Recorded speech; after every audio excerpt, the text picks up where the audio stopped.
ये है प्रकृति का रॉक पेपर सीजर्स, जहां हर कोई किसी को हराता है और किसी से हारता है। और पीले, चालाक, जो मौके का फायदा उठाकर नारंगी को भी हरा देते हैं। सफेद, दिमाग से खेलते हैं और पीले को मात दे देते हैं।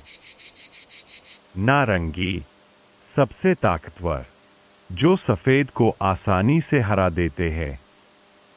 इसकी दुनिया में 3 तरह के खिलाड़ी होते हैं: नारंगी, पीले और सफेद। कॉमन बॉल लेजर, दिखने में साधारण, लेकिन इसके अंदर छुपा है एक अनोखा खेल।